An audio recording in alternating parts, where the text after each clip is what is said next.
su amabilidad por estar aquí y vamos a dar inicio agradeciendo la presencia del doctor Marco Antonio Cantú Cuevas, secretario de Salud del Estado de Morelos. Doctor. Muchísimas gracias. Gracias, compañero.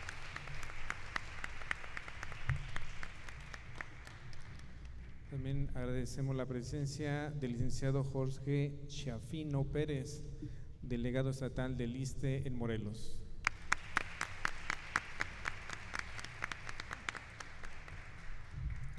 De la coordinación del Foro Nacional nos acompaña el doctor David Hidalgo Ramírez.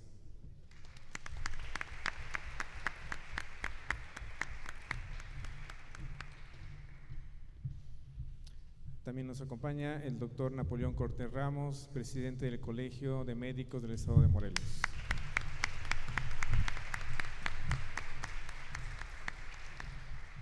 Que también estuvo como coordinador del foro estatal con un servidor, que soy el doctor Salvador Aldama.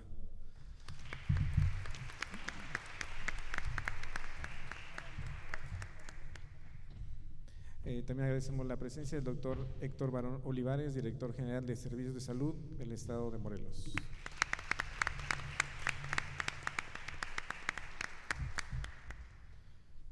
También nos acompaña el doctor Armando Barilete de la Coordinación Nacional de Salud. Por favor, doctor Armando.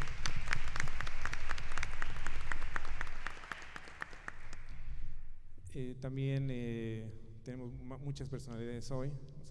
Nos acompaña la doctora María Reina Bárcenas en representación de la Federación Nacional del Colegio de Médicos.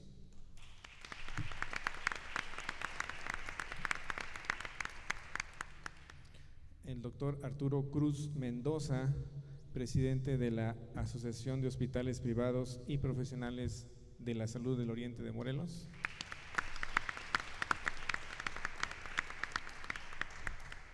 Y el doctor Víctor Manuel Caballero Solano, ex secretario de Salud.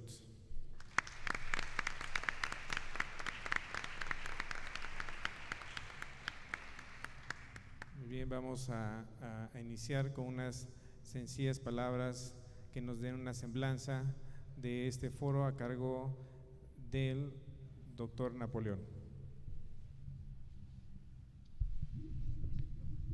Muchas gracias. Buenos días a todos ustedes. Bienvenidos a este foro estatal. Distinguidos miembros del Presidium, compañeros médicos, investigadores, académicos, estudiantes, personal de salud y amigos que nos acompañan. Es un verdadero orgullo y privilegio recibirles en este recinto para iniciar los trabajos del Foro de Salud Morelos 2018, espacio en el que convergen todos los intereses y los interesados en presentar un detallado diagnóstico de la realidad sanitaria del Estado, así como para proponer medidas que perfeccionen la política de salud en cara al próximo gobierno de la República. Como ejercicio democrático, esta es una gran oportunidad para que los interesados en el tema sanitario realicen sus aportaciones para presentar y desarrollar las acciones específicas que el Estado de Morelos presentará al Foro Nacional de Salud con el objeto de que se integren al programa sectorial de salud del gobierno del licenciado Andrés Manuel López Obrador. Los ejes temáticos en que se desarrolla este ejercicio son: falta de una base de datos única nacional, cobertura, debilidad en las políticas públicas, déficit hospitalario en todos los niveles de atención, ineficiencia e inequidad en la política de subrogación y desagregación y parcialización de las instituciones. Esperamos que el resultado de este foro sirva para que se integre un programa que considere las políticas de Estado en el futuro inmediato, pero que al mismo tiempo considere las particularidades locales con un enfoque federalizado que dé pertenencia a las acciones para proteger a la salud de la población y asegurar su acceso a los servicios de salud. De igual manera, esperamos que se logre la armonización de los derechos de atención médica con los derechos profesionales del personal de la salud en beneficio de todas las partes y que nuestro país se coloque a la vanguardia en la política sanitaria con un enfoque social. Les reitero la bienvenida a este espacio y deseo éxito en los trabajos, que sea para el bien de los morelenses y de los mexicanos. Muchas gracias.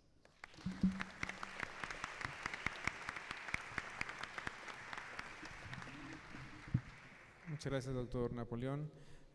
A continuación le vamos a ceder la palabra al doctor Marco Antonio Cantú Cuevas, secretario de Salud, para que nos dé un mensaje y nos haga el favor de inaugurar el evento. Muchas gracias, doctor Salvador. Muy buenos días a todos y todas ustedes que nos hacen favor de esta mañana de acompañarnos. Antes que nada quiero desearles la más cordial bienvenida a nombre de nuestro gobierno y en especial del señor gobernador Cuauhtémoc Blanco Bravo, quien se honra con que todos ustedes estén aquí.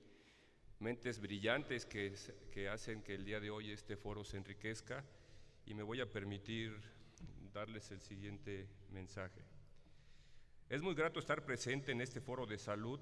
Propongamos una cura, diagnostiquemos la salud, que reúna profesionales, instituciones de apoyo, colegios, asociaciones gubernamentales y sociedad civil del sector salud del Estado de Morelos.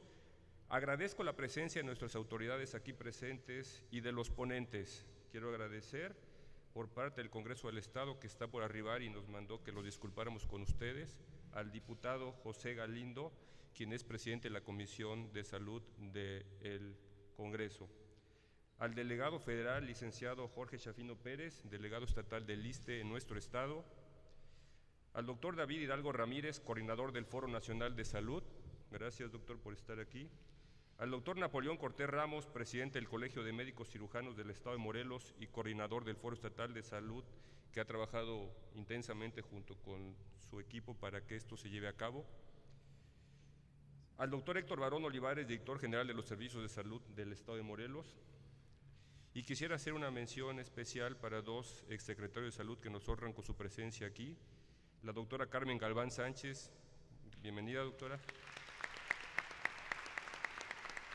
y al doctor Víctor Manuel Caballero Solano, que también se encuentra con nosotros. Gracias doctores y doctoras por acompañarnos el día de hoy. Podría nombrar a todos los demás que están aquí presentes, muchos de ellos amigos, y a todos ustedes, pues muchas gracias nuevamente por acompañarnos. Estamos aquí reunidos por un tema en común que desde nuestros sitios laborales ocupa nuestro tiempo y esfuerzo día a día, y es nuestra principal razón de ser, la salud de las y los morelenses. Antes de continuar, quisiera hacer nuevamente el extensivo saludo que hace nuestro gobernador Cuauhtémoc Blanco Bravo a todos ustedes por brindar su conocimiento y su tiempo a este foro de salud. Como ente rector del Sistema Estatal de Salud, en la Secretaría aspiramos a ser un sector público que eleve los niveles de salud y contribuya a mejorar la calidad de vida de la población morelense, impulsando la participación social en apoyo a las necesidades de la comunidad, mejorar el acceso efectivo brindando servicios con oportunidad, equidad y excelencia, otorgando los medios técnicos y humanos para lograr la satisfacción de nuestros usuarios y el prestador también de los servicios. Los invito a que aprovechemos al máximo las ponencias que se llevarán a cabo el día de hoy de este magno evento y que el resultado de esto sea en beneficio de los usuarios y prestadores de nuestros servicios, de nuestras instituciones, logrando con ello el objetivo que nuestro presidente electo Andrés Manuel López Obrador se ha propuesto como un proyecto dentro de sus líneas de acción. Los felicito por estar hoy aquí, demostrando su deseo de actualizarse y capacitarse en los principales retos en materia de salud de nuestro Estado. Y si me lo permite, me gustaría cerrar con la reflexiva frase del escritor y filósofo estadounidense Eric Hoffer, que dice: en tiempos de cambio, quienes estén abiertos al aprendizaje se adueñarán del futuro, mientras que aquellos que creen saberlo todo estarán bien equipados para un mundo que ya no existe y de fracaso. Muchísimas gracias y sean ustedes nuevamente bienvenidos y que sea de mucho provecho este foro y que juntos hagamos propuestas para que se hagan llegar al Senado de la República y a nuestro presidente electo para que sean tomadas en cuenta y podamos tener una mejor legislatura para nuestro gremio y para nuestros pacientes. Muy buenos días a todos.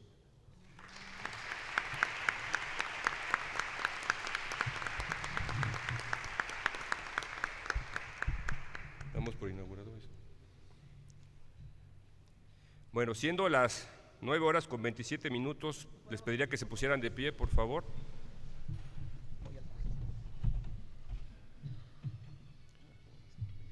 Nueve horas con 27 minutos, damos por inaugurado este evento magno de Foro de Salud que tienen todos a bien ustedes darnos su tiempo y sus conocimientos. Sea pues inaugurado este Foro de Salud. Muchísimas gracias.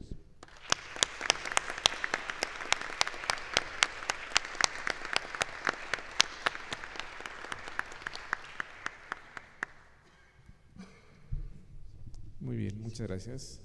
Muchas gracias, por favor, tomen asiento. Bien. Agradecemos a nuestro presidium estar con nosotros. Vamos a dar paso a la esencia del foro, a las ponencias. Si nos acompañan, de favor.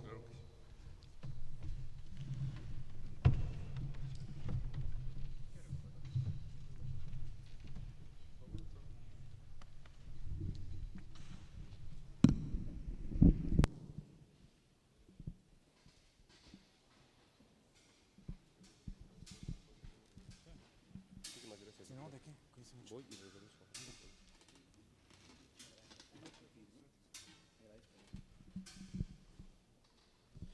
Muy bien, muchas gracias.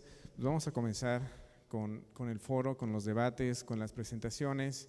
Pegamos algunos programas en el museo para que todos estuvieran atentos de cómo va a caminar el foro, pero les voy a hacer una pequeña semblanza de cómo va a ser.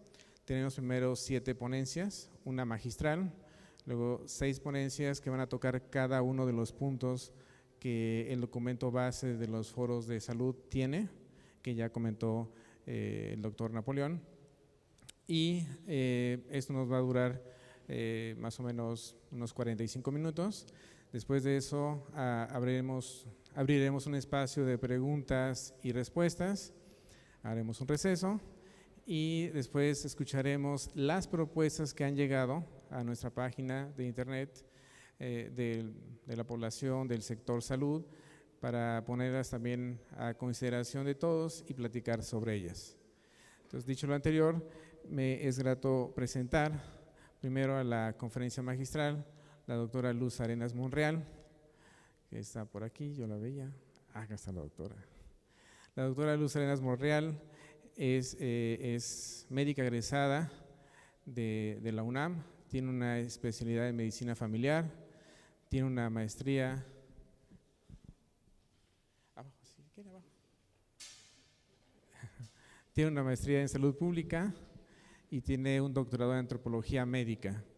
Ella nos va a hablar de la atención primaria de la salud, que es un tema muy importante, que es un tema que tenemos que hacer mucho énfasis. Todos sabemos la problemática que vivimos y el gran déficit que tenemos de la atención en esa área. Doctora, es todo suyo.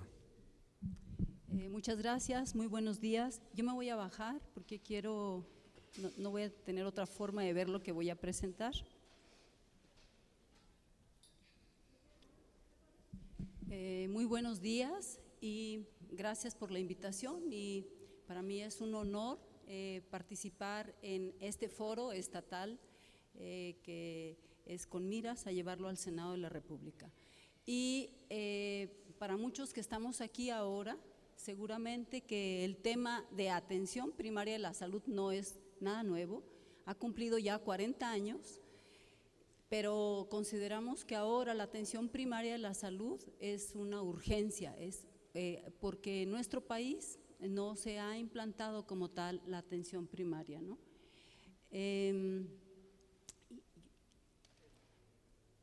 Y aquí es, ¿por qué la atención primaria de la salud? La atención primaria de la salud, para justificar esto, voy a dar algunos datos que nos hacen ver la urgencia de implantar la atención primaria en nuestro país. La mitad de la población en nuestro país está en pobreza y un porcentaje de ellos en pobreza extrema. La mitad de la población es ahora tan pobre como hace 20 años. Eso realmente debería de indignarnos. Hay 10 millones de habitantes en nuestro país sin acceso a la salud. Y México, como país integrante de la OCDE, ocupa el primer lugar en mortalidad materna, lo cual nos habla de un hecho muy triste, porque la mortalidad materna es evitable. Tenemos todos los conocimientos y la tecnología para que no ocurran muertes maternas. Y si estamos teniendo uno de los primeros lugares, esto es algo que no debería de sucedernos. En México se han hecho varias reformas para que la población tenga cobertura universal. Sin embargo, ahora lo que tenemos en nuestro país son como 3 grandes componentes. Uno de ellos que ocupa a quienes tienen la seguridad social, en donde están las instituciones como el seguro, el ISSSTE, etcétera. El sistema de protección social en salud, que todos conocemos como lo que sería el seguro popular, y el tercer componente, los seguros privados. Con todo y esta reforma, este dato que está al final, en el 2015, el 50% de la población seguía aportando para resolver su salud, es decir, tenemos 50% de gasto de bolsillo. ¿Qué quiere decir esto? Que la gente saca de su dinero para enfrentar un problema de salud y paga lo que sea y puede empobrecerse. ¿A qué se dedica el presupuesto de salud? Pues aquí hay un grandísimo desequilibrio. La mayor cantidad del presupuesto se dedica a cuestiones curativas, el 12% al apoyo y gastos de los servicios y solo el 2% a lo que sería prevención. Esto es totalmente un desequilibrio que no nos conduce más que a la situación en la que ahora nos encontramos. Aquí voy a presentarles principales causas de mortalidad, y entre las principales causas de mortalidad, vean ustedes, para el año 1922 ocupaban los primeros 5 lugares enfermedades infecciosas. Para 1970 ya empieza a haber enfermedades infecciosas y crónico-degenerativas, entre ellas enfermedades del corazón y tumores malignos. Para el 2013, estas causas de enfermedad del 2013 no han cambiado mucho para este año, pero ustedes pueden ver que para el 2013 tenemos enfermedades crónicas y una de ellas que son los accidentes, que tienen ahí un aspecto de comportamiento. Y una de ellas es la diabetes mellitus. O sea, la diabetes mellitus en realidad es un problema muy severo. Pero hay otras más, como ustedes pueden ver, enfermedades isquémicas del corazón, tumores malignos nuevamente y enfermedades del hígado. Y continuando con este semblanza de lo que son las causas de enfermedad, vean ustedes, el sistema de salud, con todo y lo que tenemos en el Seguro Popular, la hipertensión, que está muy relacionada con lo que serían la enfermedad isquémica, la cobertura efectiva que se tiene es del 36%, una tercera parte. Y eso es crucial para atender y para evitar estas muertes del corazón. Pero hay una inequidad importante en el acceso a los servicios y en el financiamiento. El Seguro Popular le da atención del infarto, que es una de las causas principales de muerte, a las personas menores de 60 años. Pero el infarto ocurre más en mayores de 60. Algo aquí está pasando que no funciona. El cáncer de pulmón no está cubierto por el Seguro Popular y el cáncer de pulmón merecería, así como el cáncer cervicuterino y el cáncer de mama, tener un programa y ser atendido por el Seguro Popular. Entonces aquí hay una cuestión de inequidad que tenemos que señalar que está ocurriendo, ¿no?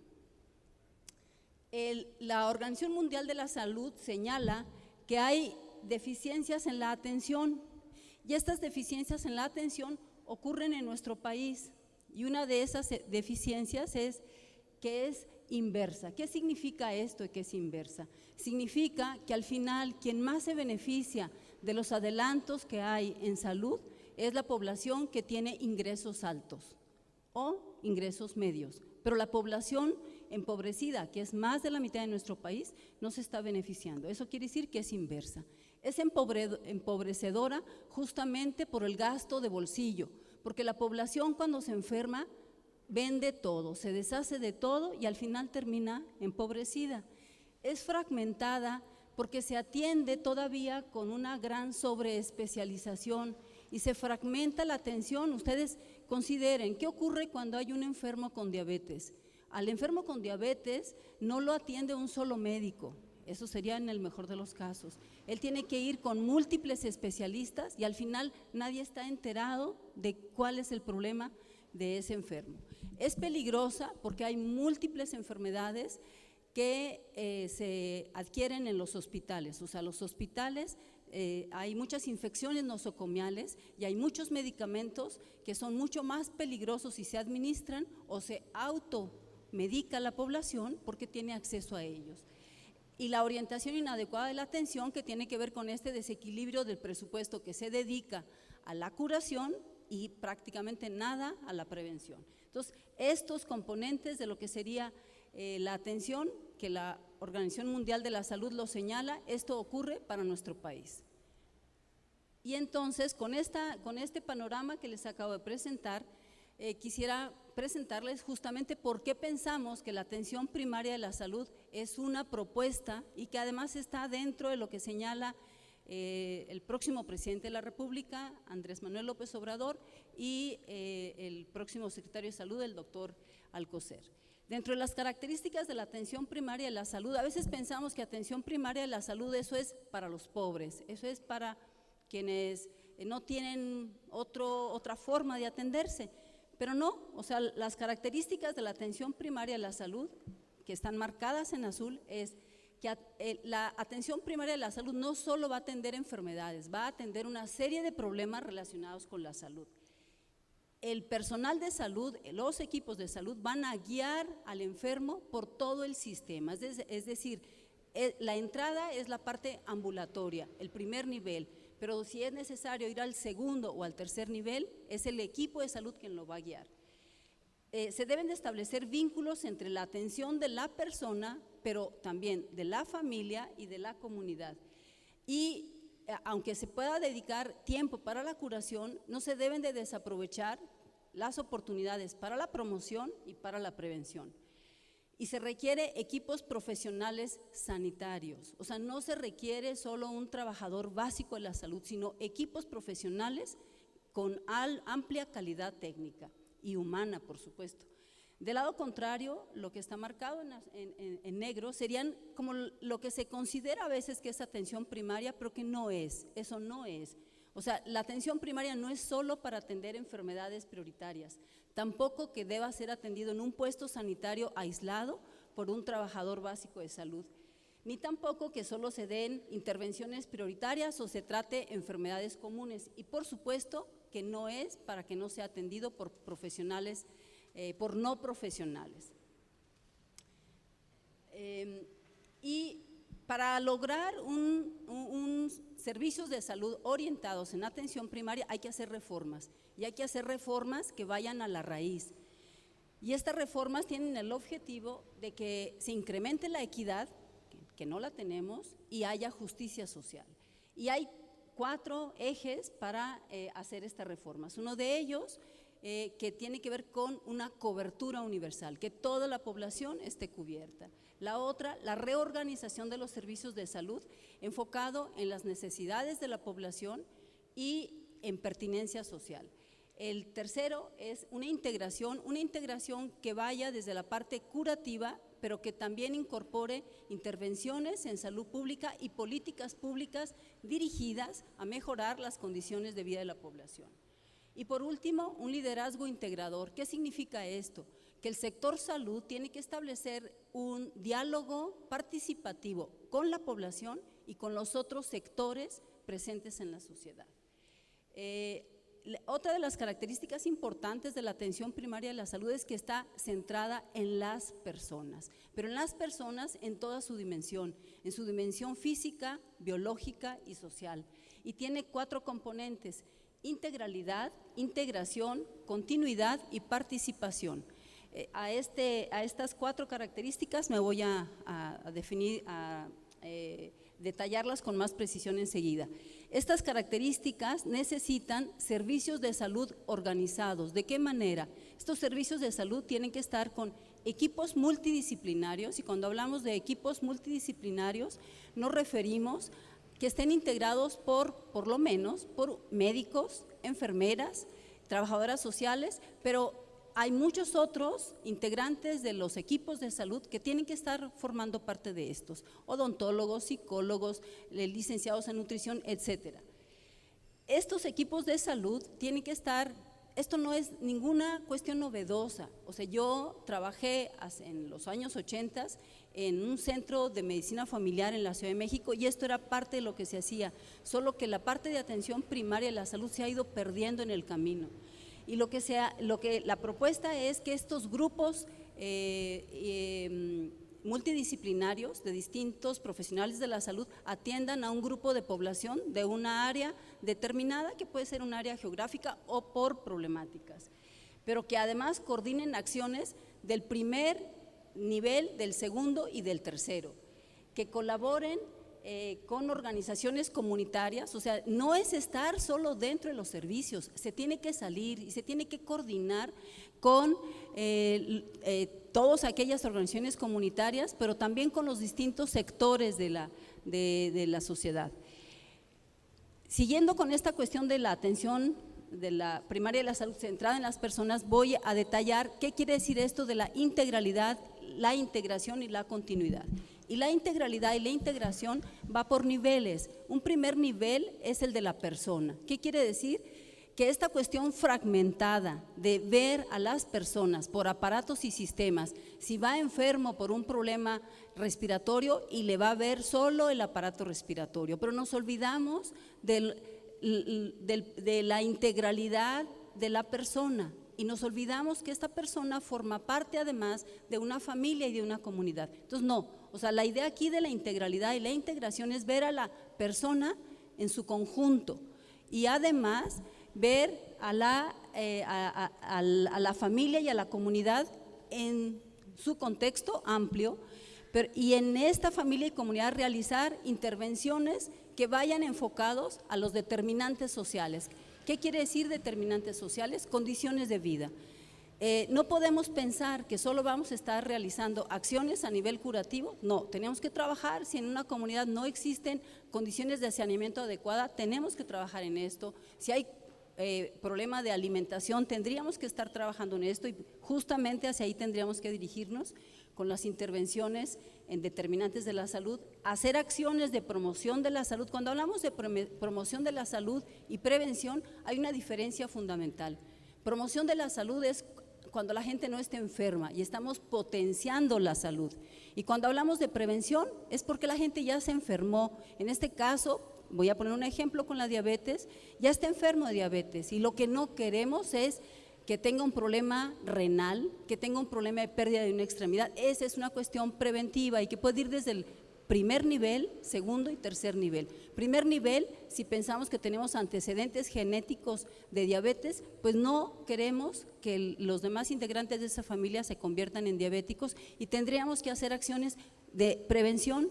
Ese sería un ejemplo de esto. Hacer diagnósticos oportunos, curación y rehabilitación. Pero como ustedes pueden darse cuenta, todo esto tendría que ser parte y responsabilidad de los equipos de salud que estén dentro del primer nivel de atención, en atención primaria. Cuando hablamos de continuidad, la característica de continuidad, ¿qué significa esto? Que este equipo multidisciplinario sea quien atienda a la población, y se ha visto en otros países en donde esto ya se está realizando, que en la medida en que un equipo atiende a las poblaciones y a las comunidades, por lo menos tiene que permanecer ahí de 2 a 5 años.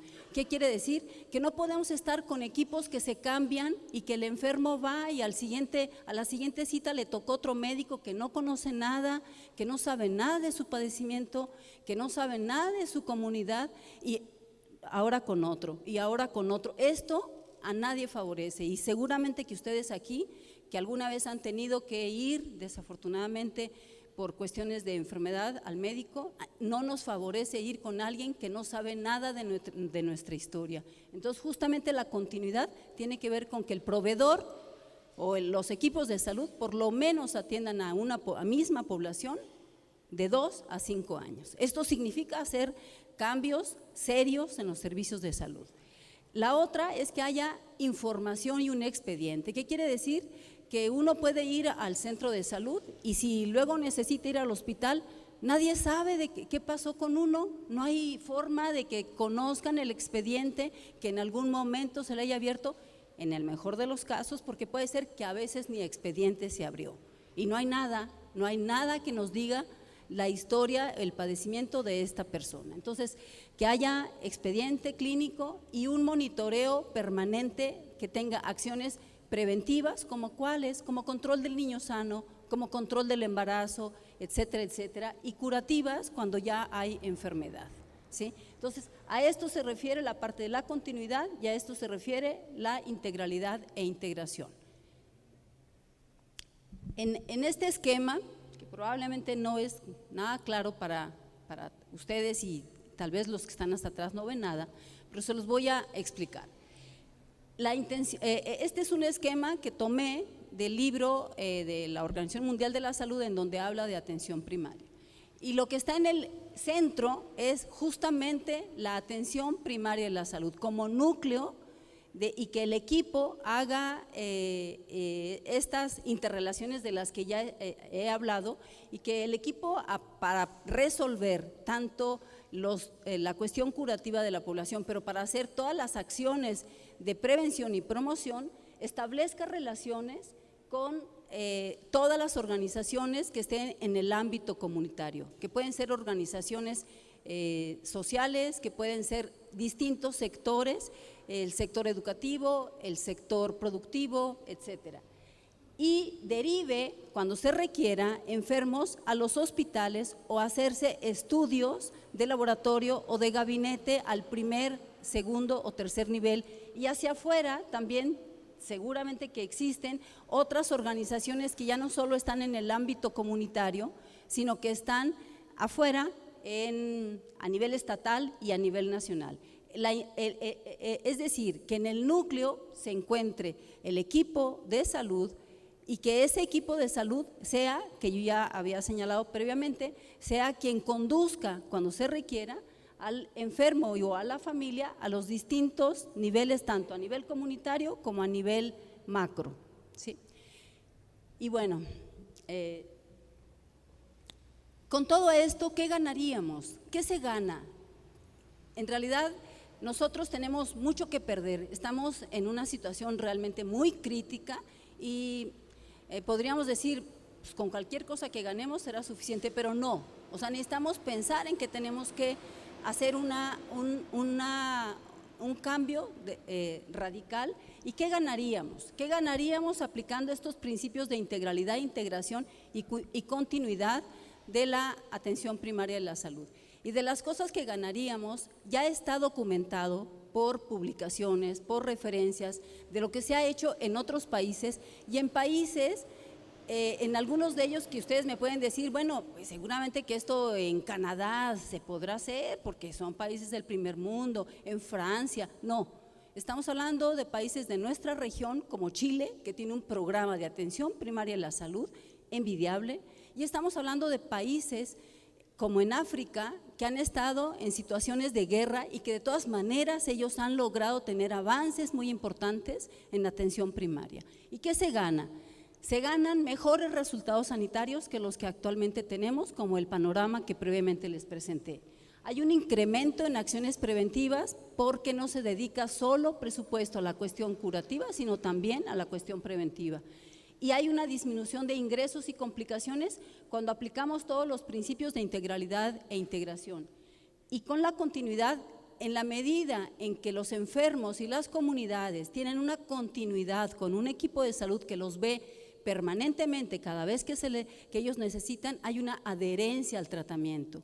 Esto es muy importante para los enfermos con problemas crónicos, pero también es muy importante cuando tenemos problemas infecciosos, que se adhieran al tratamiento, que acaben el antibiótico, eso es crucial.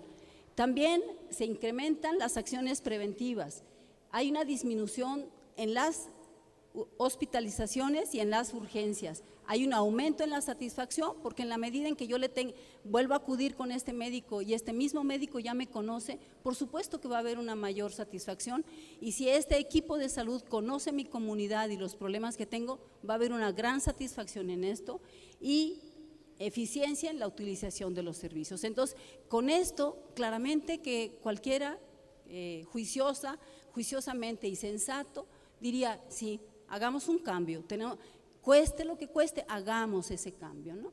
Y quiero cerrar mi presentación con esta frase, y que, bueno, no es justamente que es solo una frase.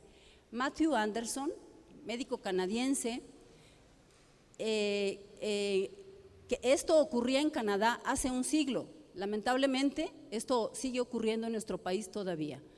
Hace un siglo, Matthew Anderson se encontraba con esta frase que decía, si caes enfermo tienes que elegir o renuncias al tratamiento o pierdes tu granja. Esta era una frase que decía la gente en Canadá y que Matthew Anderson la escuchó permanentemente, y fue la inspiración para que Matthew Anderson impulsara el sistema de salud universal que existe en Canadá desde 1965. Lamentablemente, esto que ocurría hace un siglo en Canadá, esto es una realidad nuestra. O sea, nuestras familias, decíamos el 50% es quienes proporcionan el gasto de bolsillo, pues se empobrecen. Entonces, las familias perderán sus casas, perderán sus poquitas pertenencias, y esto es una realidad nuestra. O sea, si nosotros queremos hacer un cambio, tendríamos que hacerlo justamente para que este 50% de la población no siga teniendo estos descalabros y estas pérdidas, no solo económicas, sino de salud. Y pues muchísimas gracias.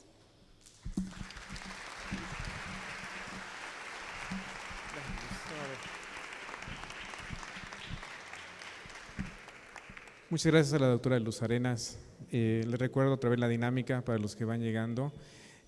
Vamos a escuchar 7 ponencias, la magistral, 6 ponencias más que nos van a caracterizar los 6 puntos que vienen en el documento base y que se platicaron, y luego de eso abriremos un espacio para preguntas y respuestas. Bien, dicho lo anterior, vamos a seguir con nuestro siguiente ponente, que es el doctor Jorge Montes Alvarado. Él es médico egresado de la UNAM, especialista en salud pública, maestro en administración de hospitales. Ha sido el director de la Facultad de Medicina de la UAM Morelos, profesor e investigador, y bueno, es muy reconocido en el medio. A casi todos nos ha dado clases el maestro Jorge Montes. Él va a abordar el tema de las bases de datos, que es todo un tema, doctor. Adelante. Muchas gracias, doctor Salvador Aldama. Gracias. Doctor Cortés, ya lo perdí, no sé por dónde anda, pero les agradezco infinitamente la invitación, y obviamente a los señores integrantes de la Comisión de Salud del Senado. Les saludo a todos y a todas, es un gusto poder estar con ustedes, amigos y amigas de mucho tiempo en el ambiente, así es de que pues me siento muy motivado y a la vez complacido de poder compartir con ustedes algunas experiencias. Les saludo a todos, no menciono ningún nombre porque me pasaré los 10 minutos saludándoles, así es de que mejor en directo. No sé si ya tengan la diapositiva, dice foro con la fecha de hoy, 27/10, ahí está. Muchas gracias. Bueno, pues el tema, tal como fue planteado en la agenda del Senado, podrán ver que falta, así está, falta de una base de datos única nacional. Desde mi punto de vista, al final les voy a decir mi posición personal, si eso es lo que falta, o más bien falta otro componente que justamente en la conclusión se les voy a compartir. Entonces, de entrada, si me pasan la que sigue, aquí tenemos un esquema clásico diseñado por un colega y amigo del Instituto Nacional, Octavio Gómez, en donde se caracteriza el Sistema Nacional de Salud. Es un esquema, digamos, una presentación, le reitero, muy tradicional, en diferentes publicaciones ha aparecido, y no me voy a poner a explicar esto porque no tiene sentido, simplemente es un contexto para que ustedes reflexionemos la complejidad de nuestro sistema de salud. Que vemos entonces, bueno, que está por una parte en la manera vertical el sector, los fondos, los compradores, proveedores, usuarios, y de manera vertical tenemos ahí lo que atinadamente la doctora Arenas comentaba sobre la seguridad social, los servicios de salud en los estados y el sector privado. Pero vean ustedes que esa forma como se presenta esta estructura tiene de suyo una cierta complejidad, sobre todo cuando uno piensa en los flujos de información, en términos de cómo se va combinando la información producida institucionalmente por cada una de estas instituciones. Voy a aprovechar, esta es una infografía que les solicité a mis alumnos del curso de Sistemas de Información en Salud para la toma de decisiones, que simplemente lo utilizo como la complejidad que tuvo este grupo, ese es un equipo, para hacer esta infografía, y que simplemente quiero señalar lo siguiente. En el centro ustedes pueden ver que hay dos grandes, por llamar, grandes sistemas de información, que es el que se encarga de la vigilancia epidemiológica, en donde allí hay un enorme avance en materia de convergencia entre instituciones del sector. Todos sabemos, ustedes que trabajan o han trabajado en diferentes instituciones del sector, que allí convergen todo lo que implica el sistema de notificación obligatoria, las enfermedades de notificación obligatoria. Es una realidad que nuestro país tiene un avance muy importante en materia de vigilancia epidemiológica.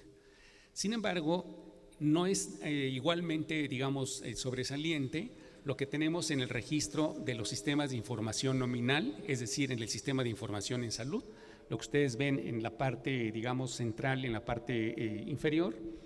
Y si se dan cuenta, entre el SINAVE y el SIS hay una gran cantidad de subsistemas que hacen demasiada compleja o hacen una enorme complejidad, digamos, la comprensión de los flujos de información que se generan entre las instituciones del sector salud. Evidentemente, ustedes ven representado aquí los logos del sector, justamente están ahí presentes, pero de alguna manera están aislados a la vez. ¿Qué quiere decir esto? ¿Parece una contradicción? No lo es, porque hay reitero, una convergencia en lo que tiene que ver con la vigilancia epidemiológica, pero en materia de la información nominal, es decir, caso por caso, que la vía de entrada ustedes seguramente están sospechando es el expediente clínico, no hay una pauta de entendimiento que permita efectivamente la portabilidad entre los datos personales, como decía la doctora Arenas, y que hacen evidentemente una fragmentación en el proceso de atención. Por tanto, la problemática del sistema de salud es que de origen nace inequitativo y desigual. Es impresionante cómo hasta 1983, después de lo que hoy celebraríamos 40 años de Alma Ata, a propósito de atención primaria y salud para todos, hasta 83 y en buena medida como reacción del Estado mexicano, se incorpora al artículo 4 constitucional el derecho a la salud. Es decir, 66 años después de que la Constitución había visto luz, y obviamente esto habla inevitablemente de una sociedad profundamente inequitativa y desigual. Obviamente remar contracorriente de esa inequidad y desigualdad cuando nos está alcanzando el destino, pues es muy complicado. Trae como consecuencia que la fragmentación del sistema, pues es la génesis del sistema de salud mexicano. ¿Por qué? Bueno, porque tenemos diferentes representaciones institucionales y la salud en nuestro país aparece como un derecho más bien de la ocupación en el mercado de trabajo, no un derecho humano. Es decir, ¿dónde trabajas y para quién trabajas? Y te diría que tienes derecho. Es decir, esto se ha venido reproduciendo. Si yo tengo capacidad de pago, pasa al sector privado. Si yo trabajo para el gobierno federal, pues pasa para la institución que te corresponde. Y para los que no tienen nada, pues pasa a la asistencia. O sea, vean enorme reproducción de desigualdad e inequidad. La siguiente, por favor. ¿Qué hace que efectivamente haya una acumulación que en la actualidad la idea que fundamentalmente busca revertir este retraso, que de alguna manera una pauta importante se da justamente que a partir de 83, con el surgimiento de los sistemas estatales de salud y que en el 86 se inicia la descentralización que tarda prácticamente 10 años en culminar. Morelos fue uno de los estados pioneros de la descentralización, con el propósito de tratar de fortalecer la capacidad de gestión de los estados, de los gobiernos estatales, con la creación de los sistemas estatales de salud. Ahí en el último párrafo, en los 4 últimos renglones, ustedes ven justamente la necesidad de tener o fortalecer la descentralización con 2 componentes.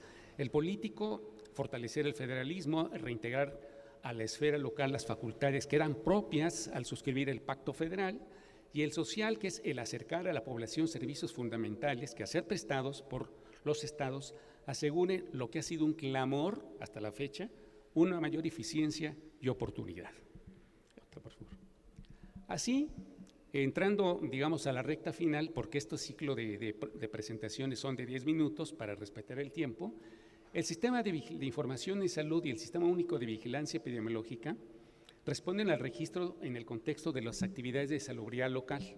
Seguramente ustedes recuerden que hay 2 grandes esquemas de salubridad en el contexto de la Ley General de Salud. La salubridad general, que es evidentemente materia de la Federación, y la salubridad local. En este sentido, los sistemas de información en la salubridad local son insuficientes.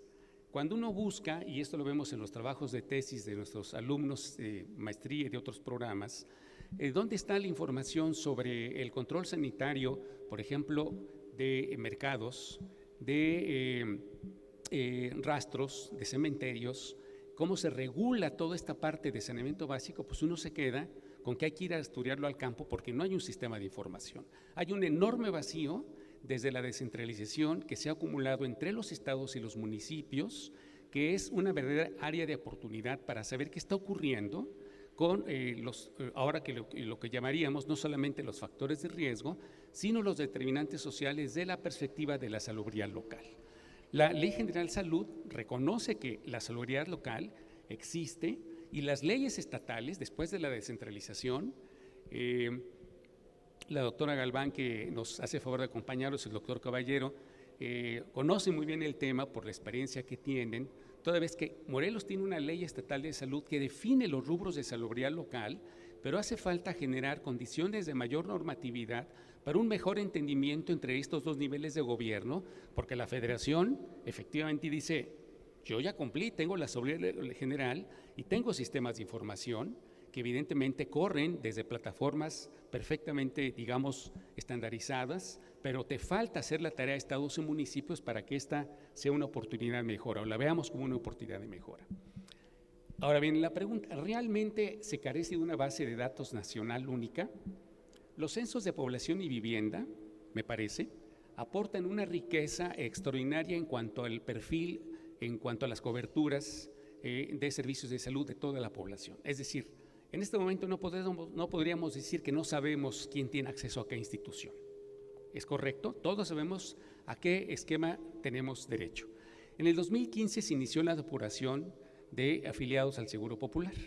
Es decir, ya sabemos en este momento que efectivamente si hay un criterio que seguramente a través de la clave única de población se puede ir segmentando o sectorizando bajo ese esquema y organizar la manera en cómo, en todo caso, accedemos a los servicios de salud. Se requiere diseñar y fortalecer estándares para la interoperabilidad, algo que retomo lo dicho por la doctora Arenas, del sistema de información interinstitucional. La DGIS acumula experiencia al respecto en el Health Level 7 International, que es el acrónimo HL7, que hace falta impulsar con mayor intensidad para que este mecanismo de protocolo internacional permita, a pesar de que los sistemas de información del IMSS, ISSSTE y del sector no se comuniquen porque de origen responden a necesidades y expectativas diferentes, tengan la oportunidad de converger en la salida y realmente se den las bases técnicas para una eventual portabilidad. Desde la función de rectora o de rectoría de la Secretaría de Salud, tiene los elementos suficientemente sólidos o consolidados, por ejemplo, a través de la norma 24, del Sistema de Información de Registro Electrónico en Salud e Intercambio de Información. Ahora, esa es la buena. La mala es que hace falta todavía con mayor fortaleza la rectoría, y son iniciativas o leyes, o normas, mejor dicho, que son relativamente jóvenes en el contexto de la normatividad, digamos, vigente. Y por último, lo anterior, el expediente clínico en el sector privado, público y privada, deberá sujetarse además en complemento a la 024, a la 035, que es la norma en materia de información en salud. Con esto concluyo con conclusiones, y de ahí se vienen algunas propuestas para la discusión. 1.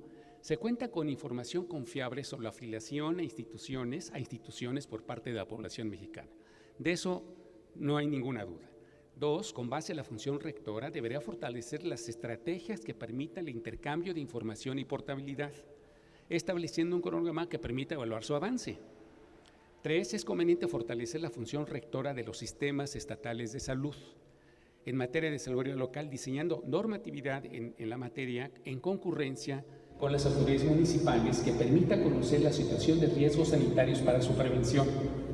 4. Es urgente dar visibilidad a las prácticas instaladas en la medicina tradicional que permitan generar información homogénea a nivel nacional para su evaluación y fortalecimiento. Es innegable su existencia y creciente expansión, resultado de demandas sociales que buscan terapéuticas alternativas.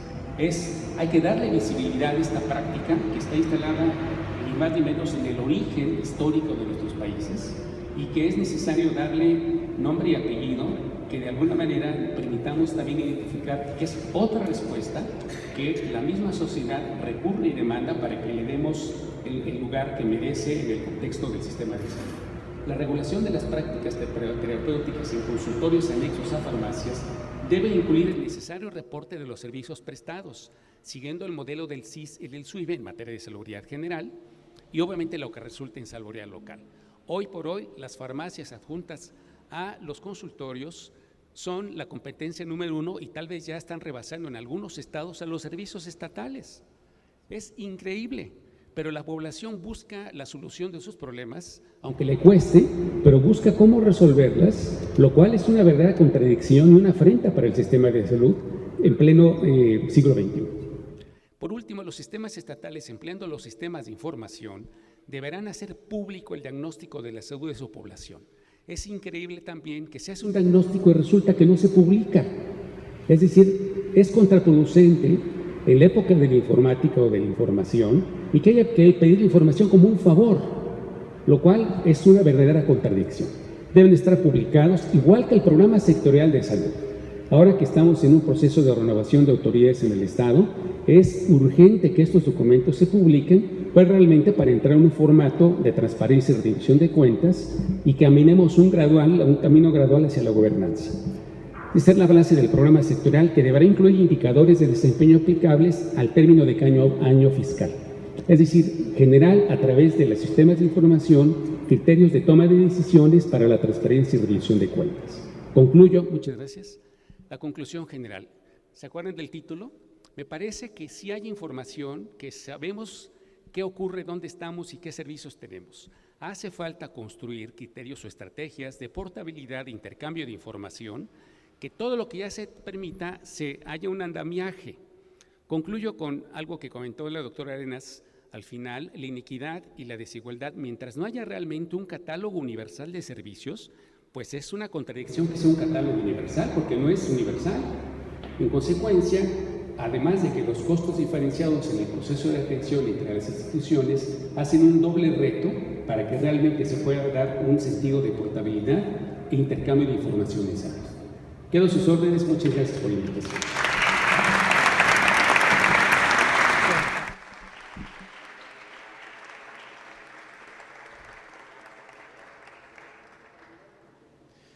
Agradecemos al doctor Montes Alvarado por su presentación, y continuando con el programa, escucharemos a continuación al ciudadano, trabajador comunitario, muy conocido en la ciudad y en el estado, Arturo Fornero Lizardo. Por favor, doctor.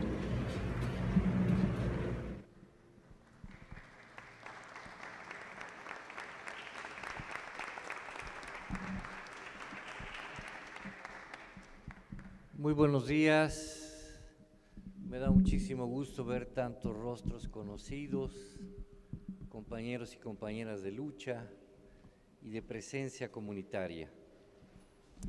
El colectivo Morelos de Salud, ¿qué tal, Mario? Va a estar muy multicitado aquí. Pensamos que llegó el momento ya de consolidar el diálogo de las medicinas, consolidar el diálogo de algo tan urgente como es la salud. Coincido con mi colega, el doctor Montes, sobre la ausencia de información. Yo aquí puse varios cuadros estadísticos de los cuales tengo una tremenda duda de que así sea.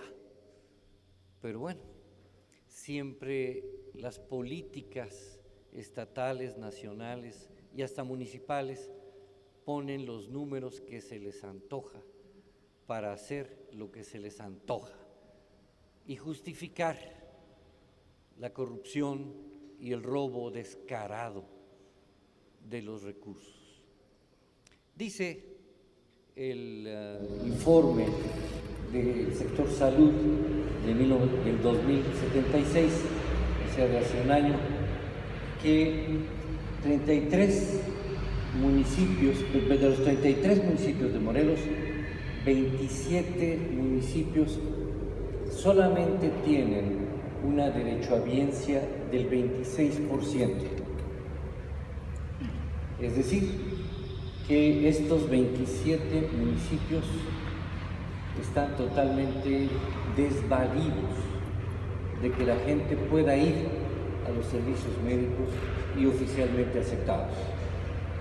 También encontramos que los informes de Ceresol nos indican que en el estado de Morelos el 47% de la población vive en situaciones de pobreza y de los cuales casi el 20%, o sea, el 19.7%, vive en situaciones de extrema pobreza.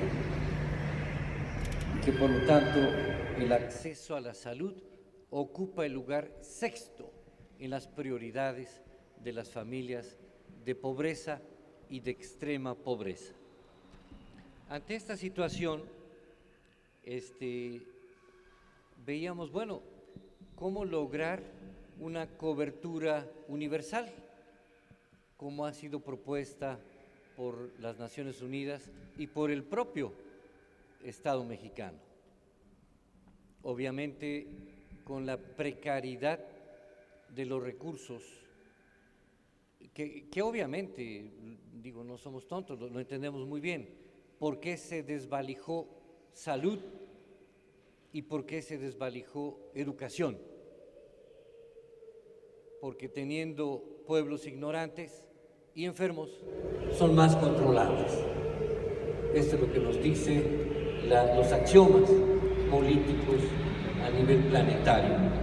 Y el Estado mexicano sabía perfectamente bien que empobrecer y adolecer son condiciones de dominación. Así de simple. Me encanta que esté aquí, doctor, porque este tema usted y yo lo tuvimos hace muchos años y gracias a usted se abrió la puerta grande y qué bueno que sigue con nosotros. Bien, obviamente con esto la misma Organización Mundial de la Salud empieza a tener una defensa a ultranza a favor de las medicinas tradicionales. Claro, lo primero que aparece es que no son científicas, que el espíritu no es científico. ¡Qué maravilla! Me encanta cómo los científicos encuentran cosas. El espíritu no es científico, el alma no es científica. ¿Y qué pasa con las creencias? ¿Y qué pasa con las emociones? ¿Y qué pasa con las culturas? ¿Y qué pasa con las frases de mi abuela y la abuela tuya también y la abuela tuya también y la tuya también? Chamaco, vente a comer tus sagrados alimentos. Porque claro, a la media hora de que yo comí un plato de zanahorias, yo también soy zanahoria. Y eso sí lo dice la ciencia, que el caroteno ya anda circulando por toda la sangre. Pero no es sagrado. Yo tampoco soy cura y no estoy tratando de que ustedes entiendan religiones, ni me interesa tampoco. Lo que estoy diciendo es cómo se ha venido apartando